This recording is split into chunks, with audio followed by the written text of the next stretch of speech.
Hello दोस्तों, स्वागत है आप सभी का साइंस फैक्टर क्लासेज के इस डिजिटल लर्निंग प्लेटफॉर्म पे। दोस्तों, हम पढ़ रहे थे राजस्थान के प्रमुख राजवंश और उसमें भी हम पढ़ रहे थे गुहिल वंश को। गुहिल वंश के कुछ शासकों के बारे में हम पहले वाली क्लास में डिस्कस कर चुके हैं। आज की इस क्लास के माध्यम से हम राणा सांगा और उसके आगे के कुछ शासकों के बारे में पढ़ने वाले हैं। तो चलिए दोस्तों, स्टार्ट करते हैं। आज का पहला क्वेश्चन ये रहा आपके सामने आपकी स्क्रीन पर। निम्नलिखित में से कौन सा युगम सही सुमेलित नहीं है? ऑप्शन आपके सामने है सांगा गुहिल, अजयराज चौहान, राय सिंह राठौड़, खेता सिंह सिसोदिया। देखिए, अजयराज है वो चौहान वंश के शासक थे, राय सिंह राठौड़ वंश के शासक थे, खेता सिंह सिसोदिया वंश के शासक थे, लेकिन राणा सांगा गुहिल वंश के शासक नहीं थे।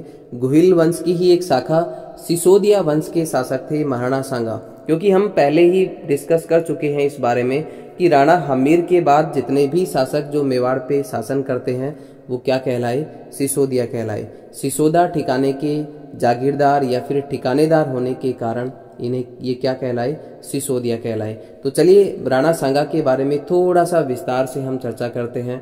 राणा सांगा की यदि हम बात करें तो मेवाड़ पे इनका जो शासनकाल है वो होता है 1509 से लेकर के 1528 ईस्वी तक मेवाड़ पे शासन करते हैं। कौन? राणा सांगा। इतिहास में राणा सांगा को हिंदू पद के नाम से जाना जाता है। वेरी इंपॉर्टेंट है। राणा सांगा को इतिहास में किस नाम से जाना जाता है? हिंदू पद के नाम से जाना जाता है। लेकिन हिंदू सुल्तान किसे कहते हैं? तो हिंदू सुल्तान कहते हैं दोस्तों राणा कुंभा को। दोनों ही बात यहाँ पे वेरी इंपॉर्टेंट है, काफी बार एग्जाम में पूछी जाती हैं। हिंदू पद कौन किसे कहा जाता है? राणा सांगा को कहा जाता है, जबकि हिंदू सुल्तान किसे कहा जाता है? महाराणा कुंभा को कहा जाता है। आगे हम महाराणा कुंभा के शासनकाल में जितने भी युद्ध हुए उन सभी युद्धों के बारे में यहाँ पे चर्चा करेंगे। और उनमें से पहला है आपका 1517 ईस्वी में खातौली का युद्ध। वेरी इंपॉर्टेंट है। खातौली का युद्ध कहाँ किसके बीच में होता है? राणा सांगा और इब्राहिम लोदी के बीच में, जो कि 1517 ईस्वी में होता है। इब्राहिम लोदी और राणा सांगा के बीच युद्ध होता है। खातौली वर्तमान में कहाँ पे पड़ता है? ये है आपका कोटा में स्थित है। कहाँ पे है? कोटा में है वर्तमान में। इस युद्ध में इब्राहिम लोदी हार जाता है और कहते हैं कि इसी युद्ध में इब्राहिम लोदी का बेटा, जिसका नाम मिलता है महमूद लोदी, महमूद लोदी किसके पक्ष में आ जाता है? राणा सांगा के पक्ष में आ जाता है। और उसके बाद अब से 1517 ईस्वी के बाद जितने भी युद्ध राणा सांगा के द्वारा लड़े गए उन सभी युद्धों में महमूद लोदी राणा सांगा की मदद करता है। इसके बाद का युद्ध की हम बात करें तो इसके बाद 1518 ईस्वी में लड़ा जाता है बाडी का युद्ध। ये भी काफी इंपॉर्टेंट है। बाडी कहाँ पे है? धौलपुर में है।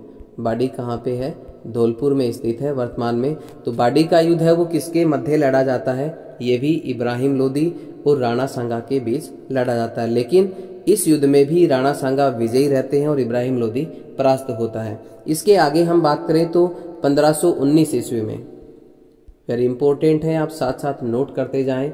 1519 ईस्वी में कौन सा युद्ध होता है? गागरोन का युद्ध। और गागरोन कहाँ पे है?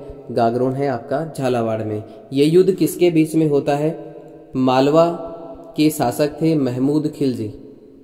मालवा के शासक कौन थे? महमूद खिलजी और राणा सांगा के बीच ये युद्ध होता है। महमूद खिलजी और किसके बीच होता है? राणा सांगा के बीच में। और इस युद्ध में महमूद खिलजी जो है वो हार जाते हैं। इसी प्रकार हम आगे डिस्कस करें तो एक सबसे इंपॉर्टेंट युद्ध है आपका फरवरी 1527। फरवरी 1527 कौन सा युद्ध है दोस्तों? ये है आपका बयाना का युद्ध। और बयाना कहाँ पे है? बयाना आपका पड़ता है भरतपुर में। तो बयाना का युद्ध की हम बात करें तो ये किसके मध्य होता है? ये होता है सांगा, राणा सांगा और बाबर के बीच। लेकिन इस युद्ध में बाबर हार जाता है और राणा सांगा विजयी होते हैं। लेकिन लगभग इसी के एक महीने बाद का मतलब फरवरी की बात थी, मार्च 1527 तारीख थी आपकी 17 मार्च 1527। बाबर दोबारा से मेवाड़ पे आक्रमण करता है और इस युद्ध को हम कहते हैं खानवा का युद्ध। खानवा वर्तमान में कहाँ पे पड़ता है? भरतपुर में पड़ता है। तो खानवा का युद्ध कब होता है? 17 मार्च 1527 ईस्वी को। किसके मध्य होता है? बाबर और सामने कौन था? राणा सांगा। राणा सांगा और बाबर के बीच ये युद्ध होता है, लेकिन बाबर अपने तोपखाने का प्रयोग करने के कारण और तुलुगमा युद्ध पद्धति के कारण, दोनों ही बात यहाँ पे वेरी इंपॉर्टेंट है। बाबर के तोपखाने के कारण और दूसरा बाबर की तुलुगमा युद्ध पद्धति के कारण बाबर विजयी होता है और राणा सांगा को यहाँ पे हार का सामना करना पड़ता है। इस युद्ध का कारण यदि देखा जाए तो बाबर ने राणा सांगा पे विश्वासघात का आरोप लगाकर राणा सांगा के विरुद्ध प्रस्थान किया। बाबर ये कहता है कि बाबर के अनुसार इब्राहिम लोदी जब बाबर पे आक्रमण करेगा तो राणा सांगा उसकी मदद करेगा, ऐसा कुछ राणा सांगा ने कहा था, लेकिन राणा सांगा बाबर की मदद नहीं करता है। तो ये आरोप लगा करके बाबर राणा सांगा पे चढ़ाई करता है, लेकिन इस बात की कोई भी पुष्टि नहीं मिलती है, ऐसा माना जाता है इतिहासकारों के द्वारा। लेकिन ये कहा जाता है कि दोनों ही शासक शक्तिशाली थे, महत्वाकांक्षी थे, इसलिए दोनों में युद्ध जो है वो निश्चित था। तो ये बात आप यहाँ से नोट कर सकते हैं। खानवा के युद्ध की हम बात करें तो खानवा के युद्ध में राणा सांगा ने राजस्थान में जितने भी राजपूत हैं उन सभी को युद्ध में आने का निमंत्रण दिया था, जिसे कहा जाता है पाती पैरवेन की परंपरा। पाती पैरवेन की परंपरा को किसने प्रचलित किया था? राणा सांगा ने प्रचलित किया था। वेरी इंपॉर्टेंट है। जबकि बाबर इस युद्ध को क्या घोषित करता है? जिहाद घोषित करता है। बाबर ने इस युद्ध को क्या घोषित किया? जिहाद घोषित किया। जबकि राणा सांगा ने इस युद्ध में कौन सी परंपरा चलाई? पाती पैरवेन की परंपरा को प्रचलित किया, जिसमें काफी सारे राजपूत योद्धा इस युद्ध में शामिल हुए, इस युद्ध में भाग लिया। उनमें से हम कुछ का डिस्कस यहाँ पे करते हैं जो काफी बार एग्जाम में पूछे जाते हैं। किस किस शासक ने, राजस्थान के किस किस राजपूत शासक ने इस युद्ध में राणा सांगा की सहायता की? तो अनेक राजाओं ने इस युद्ध में भाग लिया। जैसे आमेर की हम बात करें तो आमेर से इस युद्ध में कौन शामिल हुआ था? पृथ्वीराज कछवा। Very important. आमेर से इस युद्ध में कौन शामिल हुआ था? पृथ्वीराज कछवा शामिल हुआ था। जबकि मारवाड़ से राव गंगा का पुत्र मालदेव, मारवाड़ से इस युद्ध में कौन शामिल हुआ था? राव गंगा का पुत्र मालदेव। ईडर जो कि इस समय गुजरात में है, ईडर का शासक था उस समय भारमल। कौन था? भारमल ने भी इस युद्ध में भाग लिया। इसके अलावा मेड़ता से विरमदेव मेड़तिया, आप साथ साथ नोट करते जाएं। मेड़ता से कौन शामिल हुआ था? विरमदेव मेड़तिया अपनी सेना लेकर के आया था। इसके अलावा वागड़ की हम बात करें तो वागड़ से उदय सिंह और चंदेरी का मेदिनी राय। चंदेरी वर्तमान में कहाँ पे पड़ता है? चंदेरी वर्तमान में पड़ता है मध्य प्रदेश में। तो चंदेरी का कौन सा शासक ने इस युद्ध में भाग लिया था? मेदिनी राय ने। प्रतापगढ़ से रावत बाघ सिंह, जबकि बीकानेर से राव जेतसी का पुत्र कल्याणमल। वेरी इंपॉर्टेंट है कल्याणमल, काफी बार एग्जाम में पूछा जाता है। कल्याणमल जो कि किसका पुत्र था? बीकानेर के राव जेतसी का पुत्र था। और सुलंबर के रावत रतन सिंह चुड़ावत। वेरी इंपॉर्टेंट है। सुलंबर से इस युद्ध में किसने भाग लिया था? सुलंबर के रावत रतन सिंह चुंडावत ने इस युद्ध में भाग लिया था। और याद रखें, इस युद्ध में एकमात्र मुस्लिम सेनापति था जिसका नाम मिलता है हसन का मेवाती। इस युद्ध में राणा सांगा का जो सेनापति है, जो कि मुस्लिम सेनापति था, नाम क्या है उसका? हसन खां मेवाती। एक मुस्लिम और था, इब्राहिम लोदी का बेटा महमूद लोदी, वो भी इस युद्ध में शामिल था, लेकिन सेनापति कौन था? हसन खां मेवाती। तो ये सारी बातें काफ़ी इम्पोर्टेंट हैं, आप साथ साथ इनको नोट करते जाएं। आगे हम बात करें तो बाबर ने इस हार का बदला लेने के लिए चित्तौड़ जाने से या चित्तौड़ लौटने से इनकार कर दिया।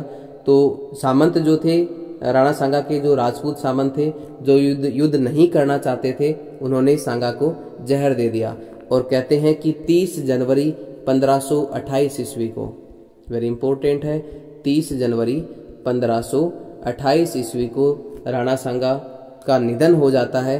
और इनका निधन कहाँ पे होता है? बसवा दौसा में। ये बसवा कहाँ पे पड़ता है? बसवा है आपका दौसा में। तो यहाँ पे इनकी मृत्यु हो जाती है। इनका जो अंतिम संस्कार है वो कहाँ पे किया जाता है? मांडलगढ़। और ये मांडलगढ़ कहाँ पे है? मांडलगढ़ है आपका भीलवाड़ा में। और यहीं पे इनका जो समाधि स्थल है वो भी कहाँ पे है? मांडलगढ़ भीलवाड़ा में है। तो ये सारी बातें इंपॉर्टेंट है, आप साथ साथ इनको नोट करते जाएं। मांडलगढ़ में इनका समाधि स्थल है और यहीं पे इनका क्या किया जाता है, अंतिम संस्कार किया जाता है। सांगा के बाद की हम बात करें, सांगा की मृत्यु के बाद मेवाड़ का जो शासक है वो कौन बनता है, राणा रतन सिंह। मेवाड़ का शासक जो है वो कौन बनता है, रतन सिंह बनता है। किसके बाद, ये रतन सिंह कौन था, राणा सांगा का पुत्र। इसका जो शासनकाल है वो होता है 1528 ईस्वी से लेकर के 1531 ईस्वी तक। और इसके बाद शासक कौन बनता है, विक्रमादित्य। और विक्रमादित्य के बाद शासक बनता है विक्रमादित्य का भाई उदय सिंह। इनके बारे में हम आगे डिस्कस करेंगे। तो चलिए बढ़ते हैं अगले क्वेश्चन की ओर। अगला क्वेश्चन ये रहा आपके सामने, एक और जबरदस्त क्वेश्चन आपके सामने। राणा सांगा के द्वारा लड़ी गई निम्न लड़ाइयों का जो सही कालक्रम है वो आपको पूछा गया है। तो ऑप्शन आपके सामने है। पहला आपको दिया है बयाना की लड़ाई, दूसरा आपको दिया है खातौली का युद्ध और तीसरा है आपका गागरोन का युद्ध। तो अभी हमने डिस्कस किया गागरोन का युद्ध कब होता है, 1519 ईस्वी में महमूद खिलजी और राणा सांगा के मध्य। खातौली का युद्ध कब होता है, 1517 ईस्वी में। जबकि आपका बयाना का युद्ध होता है 1527 ईस्वी में। तो सही कालक्रम जो है वो क्या होगा आपका, 1517 पहले 2 आएगा, उसके बाद 1519 3 और उसके बाद 1। तो आपका सही उत्तर जो है वो क्या होगा, ऑप्शन नंबर बी 2 3 1 यहाँ पे बिल्कुल सत्य होगा। चलिए बढ़ते हैं अगले क्वेश्चन की ओर। अगला क्वेश्चन ये रहा आपके सामने, एक और शानदार क्वेश्चन आपके सामने। खानवा युद्ध में सांगा के घायल हो जाने पर नेतृत्व किसने संभाला था। वेरी इंपॉर्टेंट, बहुत ही शानदार क्वेश्चन है दोस्तों। कहते हैं कि खानवा के युद्ध में राणा सांगा घायल हो जाते हैं और युद्ध मैदान छोड़कर चले जाते हैं। तो उनके जाने के बाद इस युद्ध का जो नेतृत्व है वो किसके द्वारा किया जाता है। तो ये ऑप्शन आपके सामने है, झाला अज्जा, झाला राय, झाला सज्जा और शक्ति सिंह। तो इस क्वेश्चन का राइट आंसर होगा ऑप्शन नंबर ए, झाला अज्जा। झाला अज्जा इस युद्ध का नेतृत्व करते हैं। चलिए बढ़ते हैं अगले क्वेश्चन की ओर। अगला क्वेश्चन ये रहा आपके सामने आपकी स्क्रीन पर। एक और शानदार क्वेश्चन आपके सामने, राणा सांगा ने किस युद्ध में बाबर की सेना को हराया था। ऑप्शन आपके सामने है, पानीपत का युद्ध, घाघरा का युद्ध, खानवा का युद्ध और बयाना का युद्ध। देखिए राणा सांगा ने बाबर के विरुद्ध 2 युद्ध लड़े थे। एक है आपका 1527 फरवरी 1527 जिसे हम कहते हैं बयाना का युद्ध, और दूसरा भी 1527 में लड़ा जाता है और ये है आपका मार्च 1527 में जिसे हम कहते हैं खानवा का युद्ध। लेकिन खानवा के युद्ध में बाबर विजयी होता है जबकि बयाना के युद्ध में बाबर हार जाता है। तो इस क्वेश्चन का राइट आंसर क्या होगा, बयाना का युद्ध। ऑप्शन नंबर डी यहाँ पे बिल्कुल सत्य होगा। चलिए बढ़ते हैं अगले क्वेश्चन की ओर। अगला क्वेश्चन ये रहा आपके सामने आपकी स्क्रीन पर। राजस्थान के इतिहास में हिंदू पथ किस शासक को कहा जाता है। बहुत ही शानदार क्वेश्चन है दोस्तों, काफी बार एग्जाम में पूछा जाता है। हिंदू पथ किसे कहा जाता है, राणा सांगा को कहा जाता है। जबकि हिंदू सुल्तान किसे कहते हैं, महाराणा कुंभा को। हिंदू सुल्तान किसे कहा जाता है, हिंदू सुल्तान कहते हैं महाराणा कुंभा को। जबकि हिंदू पथ किसे कहा जाता है, महाराणा सांगा को। इस प्रकार से इस क्वेश्चन का राइट आंसर होता है ऑप्शन नंबर बी, महाराणा सांगा। ये बढ़ते हैं अगले क्वेश्चन की ओर। अगला क्वेश्चन ये रहा आपके सामने आपकी स्क्रीन पर। एक और शानदार क्वेश्चन आपके सामने, मेवाड़ के निम्नलिखित शासकों में से किसने इब्राहिम लोदी को खातौली के युद्ध में पराजित किया। देखिए राणा सांगा ने इब्राहिम लोदी के साथ 2 युद्ध लड़े थे। एक है आपका 1517 ईस्वी में जिसको हम कहते हैं खातौली का युद्ध, और एक है आपका 1518 ईस्वी में जिसे हम कहते हैं बाडी धौलपुर का युद्ध। और इस दोनों ही युद्धों में इब्राहिम लोदी पराजित हुआ था। तो आपको ये पूछा है कि किसने इब्राहिम लोदी को खातौली के युद्ध में पराजित किया। तो किसने किया, महाराणा सांगा ने। ऑप्शन सी, राणा सांगा यहाँ पे बिल्कुल सत्य होगा। चलिए बढ़ते हैं अगले क्वेश्चन की ओर। अगला क्वेश्चन ये रहा आपके सामने आपकी स्क्रीन पर। एक और जबरदस्त क्वेश्चन आपके सामने, देखिए क्या दिया गया है। निम्नलिखित बीकानेर के शासकों में से किसने खानवा के युद्ध में राणा सांगा की ओर से भाग लिया। तो अभी हमने देखा कि जो राणा सांगा है उसने पाती पैरवेन की परंपरा को प्रचलित किया और कई राजपूत योद्धा राजस्थान से इस राजपूत योद्धाओं ने इस युद्ध में भाग लिया। और बीकानेर से आपको पूछा गया है, तो बीकानेर से इस युद्ध में भाग कौन लेता है, राव जेतसी का पुत्र राव कल्याणमल। तो ऑप्शन आपके सामने है राव बीका, राव कल्याणमल, महाराजा राय सिंह और राव लूणकरण। तो इस क्वेश्चन का राइट आंसर होगा आपका राव कल्याणमल। ऑप्शन बी यहाँ पे बिल्कुल सत्य होगा। चलिए बढ़ते हैं अगले क्वेश्चन की ओर। अगला क्वेश्चन ये रहा आपके सामने, एक और ज़बरदस्त क्वेश्चन। महाराणा सांगा के मृत शरीर का दाह संस्कार किस स्थान पर किया गया था? तो अभी हमने डिस्कस किया था जो राणा सांगा हैं उनका अंतिम संस्कार कहाँ पे किया जाता है। ऑप्शन आपके सामने है मांडलगढ़, कुंभलगढ़, खानवा और बसवा। देखिए बसवा में इनका निधन होता है और बसवा वर्तमान में कहाँ पे पड़ता है? दौसा में पड़ता है। इसके अलावा इनका जो अंतिम संस्कार है वो कहाँ पे किया जाता है? मांडलगढ़ में। और इनका जो समाधि स्थल है, इनका जो समाधि स्थल है या इनकी जो छतरी है वो कहाँ पे बनी हुई है? मांडलगढ़ में ही बनी हुई है। चलिए बढ़ते हैं अगले क्वेश्चन की ओर। अगला क्वेश्चन ये रहा आपके सामने आपकी स्क्रीन पर। द्वितीय साका के समय चित्तौड़गढ़ पर किसने आक्रमण किया था?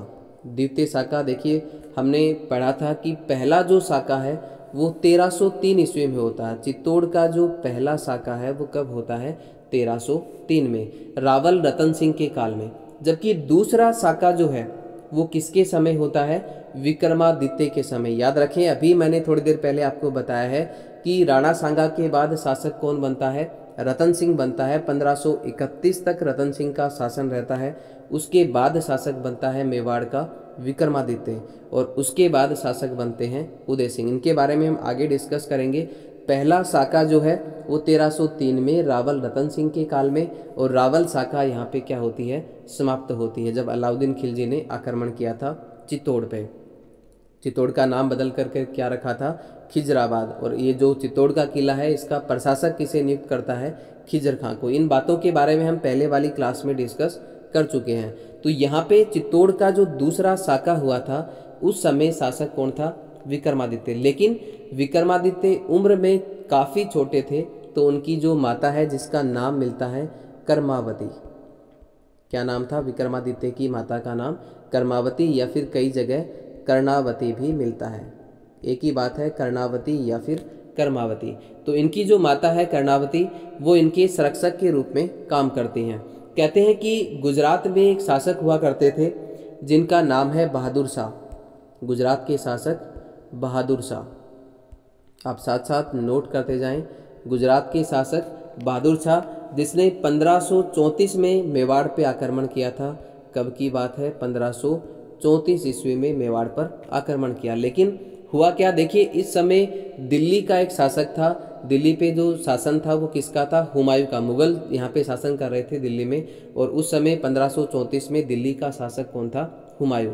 तो रानी कर्मावती ने हुमायूं के पास राखी भेजी रक्षा के लिए, लेकिन कहते हैं कि हुमायूं रक्षा के लिए नहीं पहुंचा। तो हुआ ये कि 1534 ईस्वी में रानी कर्मावती ने 1300 महिलाओं के साथ, वेरी इंपॉर्टेंट है, कितनी महिलाओं के साथ? 1300 महिलाओं के साथ क्या किया?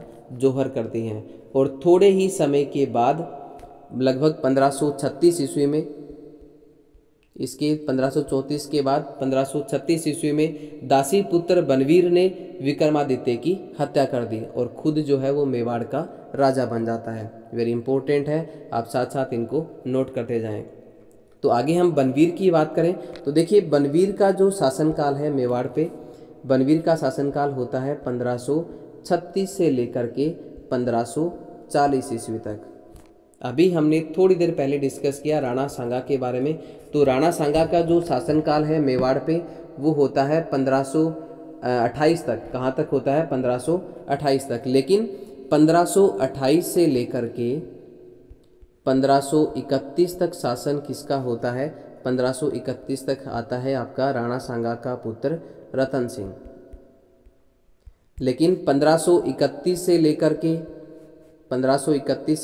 1536 तक शासन कौन करता है?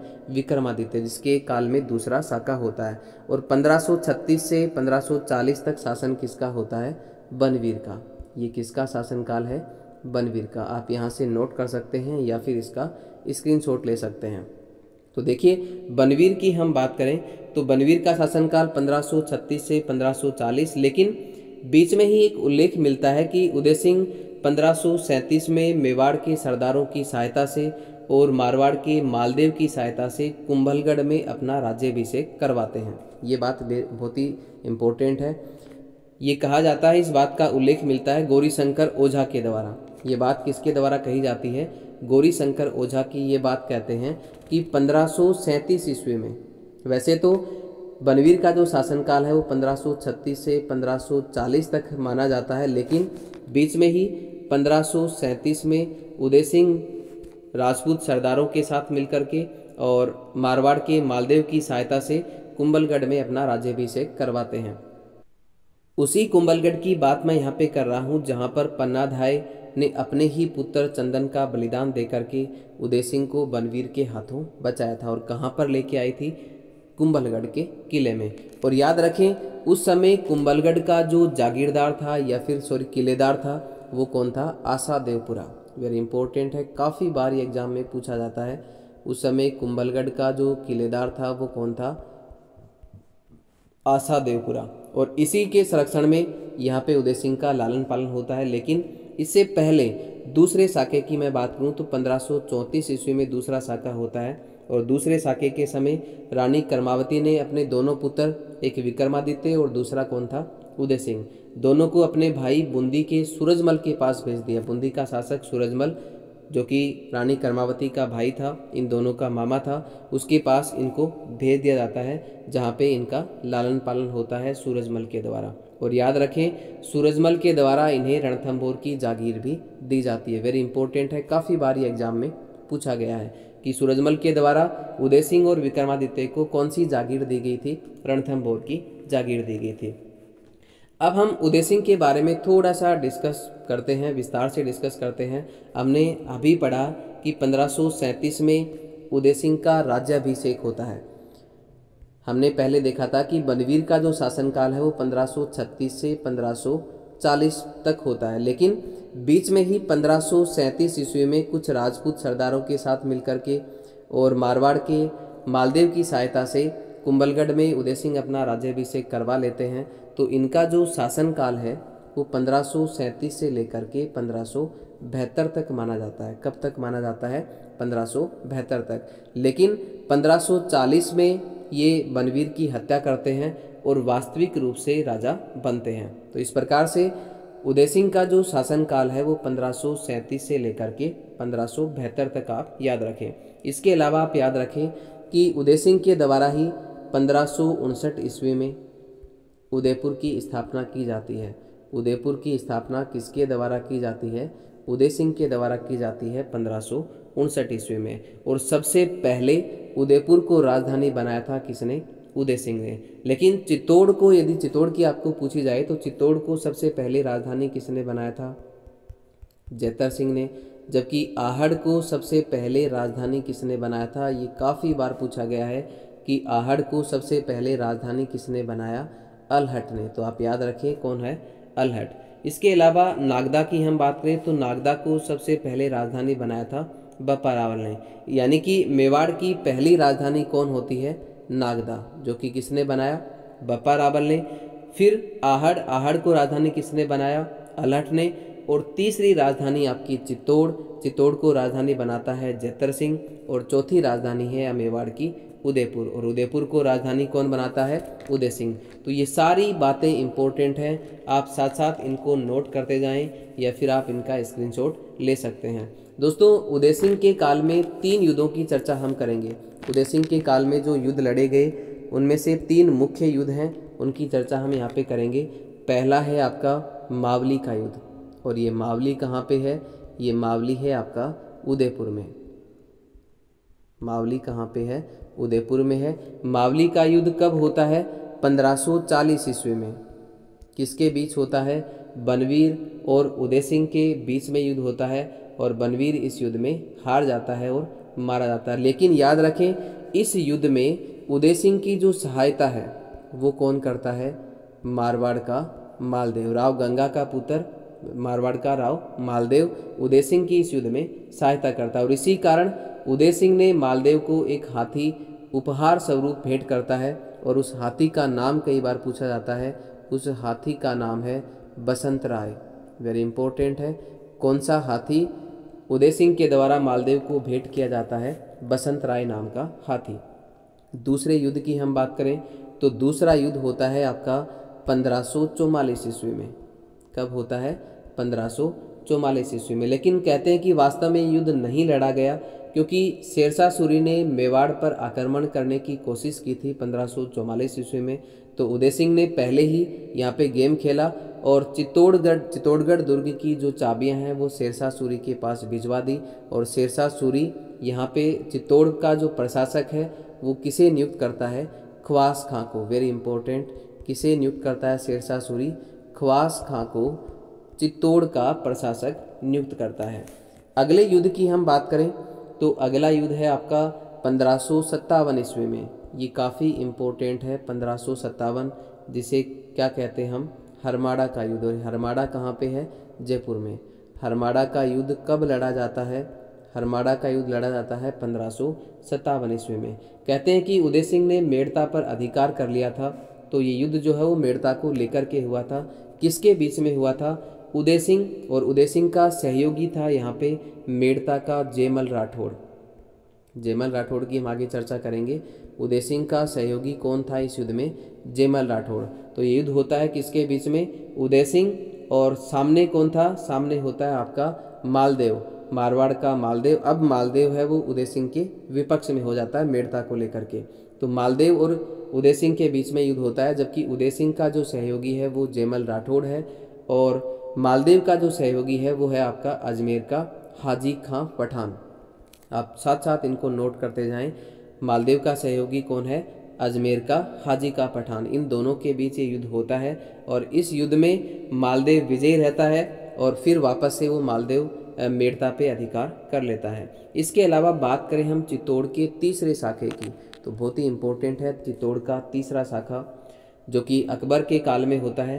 कहते हैं कि अकबर ने अक्टूबर 1567 ईस्वी में, अक्टूबर 1567 ईस्वी में मेवाड़ पे आक्रमण किया था। और कारण ही मेवाड़ पे आक्रमण करने का जो कारण था अकबर का, वो वजह क्या रही? मालवा के बाज बहादुर, वेरी इंपॉर्टेंट है दोनों ही, एक तो था मालवा का बाज बहादुर और एक था आपका मेड़ता का जयमल राठौड़। इन दोनों को शरण दी गई थी किसके द्वारा? उदय सिंह के द्वारा। तो इन दोनों को शरण देने के कारण मेवाड़ पर आक्रमण करता है अकबर। इस युद्ध में उदय सिंह ने किले का भार जयमल और फत्ता को सौंप करके खुद जो है वो गिरवा की पहाड़ियों में चले जाते हैं। काफ़ी बार पूछा गया है क्वेश्चन, कौन सी पहाड़ियों में चले जाते हैं? गिरवा की पहाड़ियों में। जो किले का भार है वो किसे सौंपते हैं? जयमल राठौड़ को, और दूसरा है आपका फत्ता राठौड़ को। दोस्तों कहते हैं कि युद्ध से पहले जयमल के पैर में तीर लगने के कारण थोड़ा सा जयमल जो है वो घायल हो जाता है और अपने भतीजे कल्ला राठौड़ के कंधे पर बैठ करके 24 फरवरी 1568 ईस्वी को, कब की बात है? 24 फरवरी 1568 ईस्वी को युद्ध होता है। वैसे तो चित्तौड़ का तीसरा शाखा 1567 से लेकर के 1568 तक माना जाता है। तो 24 फरवरी 1568 ईस्वी को ये युद्ध होता है। इसलिए यहाँ पे हम बात करें जयमल राठौड़ की, तो जयमल राठौड़ घायल होने के कारण, उनके पैर से नहीं चला जाने के कारण जयमल अपने भतीजे कल्ला राठौड़ के कंधों पर बैठ करके युद्ध लड़ते हैं। इसलिए मेवाड़ में इनकी जो ख्याति है वो किस रूप में प्रसिद्ध है? 4 हाथों वाले देवता के रूप में। 4 हाथों वाले देवता के रूप में इनको क्या किया जाता है? पूजा जाता है। कहाँ पे पूजा जाता है? मेवाड़ में। तो 4 हाथों वाले देवता किसे कहते हैं? जयमल राठौड़ को। आगे हम बात करें तो इस युद्ध में जयमल, कल्ला राठौड़ और वीर फत्ता लड़ते हुए वीरगति को प्राप्त होते हैं। और फत्ता की रानी फूल कंवर, किसकी रानी? वीर फत्ता की रानी, जिसका नाम मिलता है फूल कंवर। फूल कंवर के द्वारा इस युद्ध में जोहर किया जाता है महिलाओं के साथ। लेकिन अगले ही दिन मतलब 25 फरवरी ये युद्ध होता है 24 फरवरी 1568 को, और अगले ही दिन का मतलब 25 फरवरी 1568 ईस्वी को अकबर ने चित्तौड़ में लगभग 30,000 लोगों का कत्लेआम करवा दिया। ये बहुत ही घिनौना काम किया गया अकबर के द्वारा। 25 फरवरी 1568 ईस्वी को अकबर के द्वारा चित्तौड़ में लगभग 30,000 लोगों का कत्लेआम करवाया गया। लेकिन अकबर जयमल और फत्ता की वीरता से बहुत ज़्यादा प्रभावित होता है और प्रभावित होकर के उसने आगरा के किले में दोनों की गजारूढ़ प्रतिमाएं जो है वो आगरा के किले के मुख्य द्वार पे लगवाता है। गजारूढ़ मतलब हाथी पर सवार प्रतिमाएं लगवाता है। लेकिन वर्तमान की हम बात करें तो ये जो मूर्तियां हैं जयमल और फत्ता की, ये बीकानेर के जूनागढ़ के किले में सूरज पोल दरवाजे के बाहर स्थित हैं, जो कि राय सिंह के द्वारा स्थापित की गई थी। इस प्रकार से इस क्वेश्चन का राइट आंसर होगा ऑप्शन नंबर डी, अकबर। चलिए बढ़ते हैं अगले क्वेश्चन की ओर। अगला क्वेश्चन ये रहा आपके सामने आपकी स्क्रीन पर। चित्तौड़ के द्वितीय शाखा में किस रानी ने जौहर किया था? ऑप्शन आपके सामने है पद्मिनी, कर्णावती, जसमती और जीजाबाई।